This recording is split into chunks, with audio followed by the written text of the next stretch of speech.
কেমন আছো? আশা করি সবাই ভালো আছো, আমিও ভালো আছি। তো এই দেখো পনির ভাজি। তো আজকের পনিরের একটা অন্যরকম তরকারি বানাবো, তাই ভাবলাম তোমাদের সঙ্গে এটা শেয়ার করি। তো এই রেসিপিটা আমি কোথাও থেকে শিখে নিই। আমি একরকমভাবে একদিন বানিয়েছিলাম বাড়িতে। বানিয়েছিলাম বলতে আমি যখন ডায়েট করতাম ছোটো পুজোটা হওয়ার আগে, তখন আমি একদিন ভাবলাম পনিরের মিষ্টি মিষ্টি করে তরকারি, তখন ডায়েটে যেহেতু চিনিটা মারণ থাকে, তাই ভাবলাম একদিন অন্যরকমভাবে পনিরটা বানিয়ে দেখি ভালো লাগে কি। তো সেই দিন আমি পনিরটা এইভাবে বানিয়েছিলাম।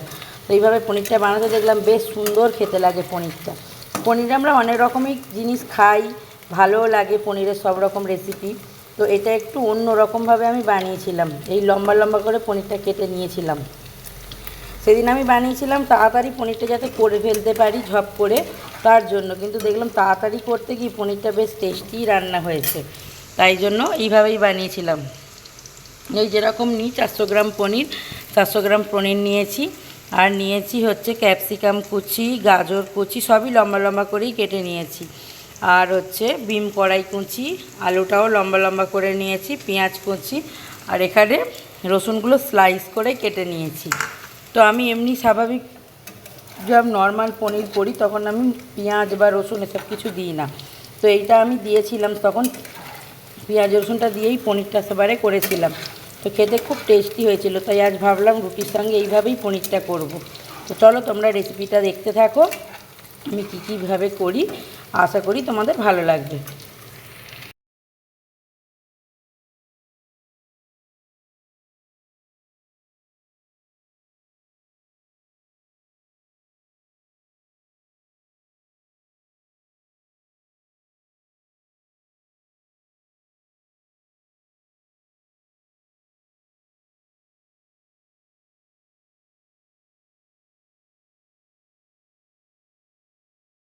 সুন্দর কালারফুল হয়েছে দেখো সবাই। আর এই যেগুলো করে রেখে দিয়েছি রেডি সব কিছু।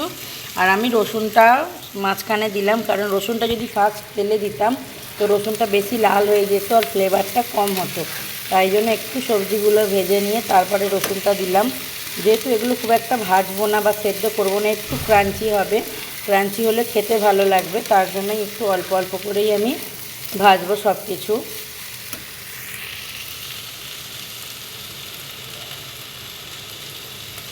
ক্যাপসিকামগুলো এবারে দিয়ে দিই।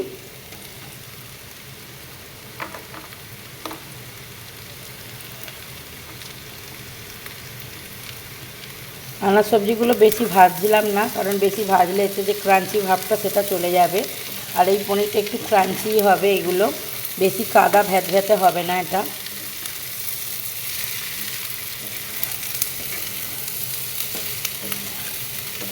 আর ক্যাপসিকামটা তো একদমই হালকা ভাজবো।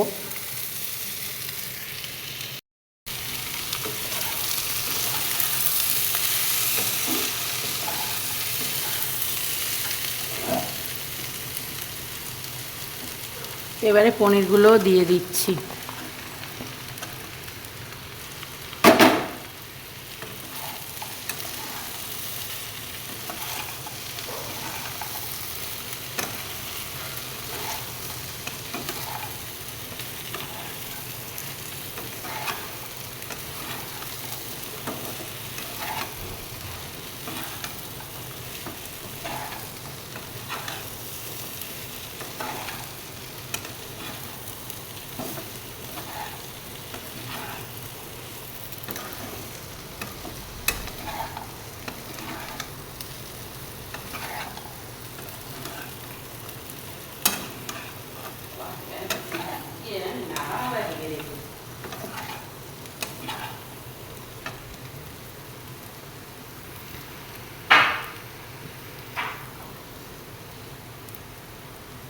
দিয়ে দিচ্ছি নুন,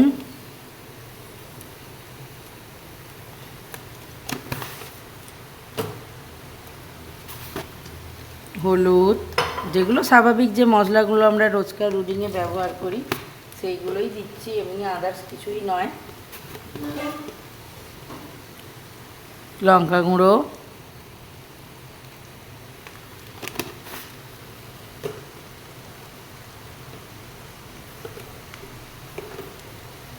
দেবো একটু জিরে গুঁড়ো।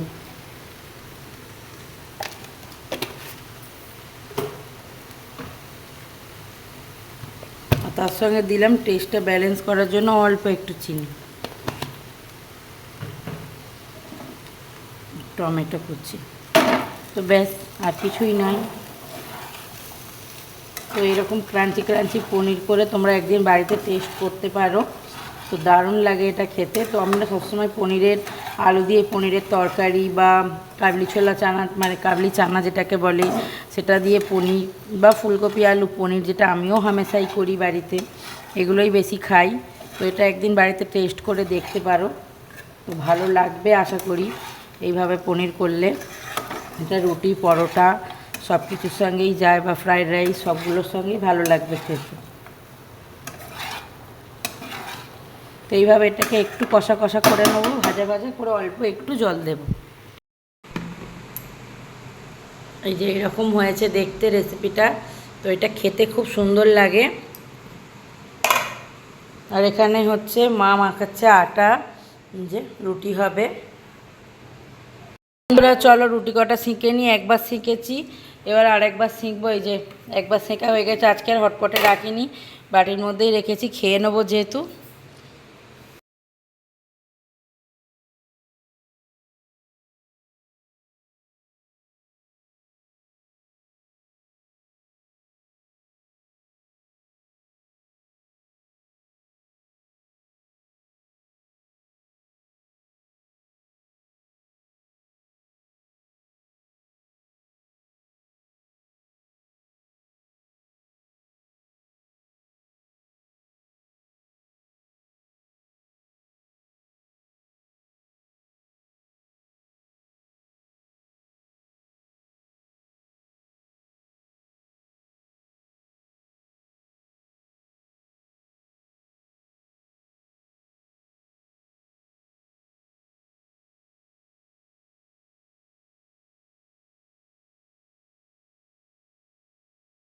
দাদাভাইকে খেতে দিয়ে এসেছি, আর এই যে মা খাচ্ছে, আর আমিও নিয়ে নিয়েছি সবজি। আর এই যেটা পটল আলু, সকালে দাদাভাই চিংড়িগুলো খেয়ে নিয়েছে, আর পটল আলুটা রয়েছে, আর রুটি এই যে। তো চলো খেয়ে নিই তাড়াতাড়ি, অনেকটা রাত হয়ে গেছে। খাওয়া দাওয়া করে চলে এসেছি ঘরে। আর এই যে ছোটো পুচু ঘুমিয়ে পড়েছে, আর এই যে বড়জনও ঘুমোচ্ছে, দুজনেই ঘুমোচ্ছে। আর এই যে দাদাভাই, ও খাওয়া হয়ে গেছে। তো চলো, এই যে সিমুই নিয়ে এসেছি, ও খেলে 2 চামচ, আমি খাবো। ভিডিওটা শেষ করছি, সবাই ভালো থেকো, গুড নাইট, টাটা।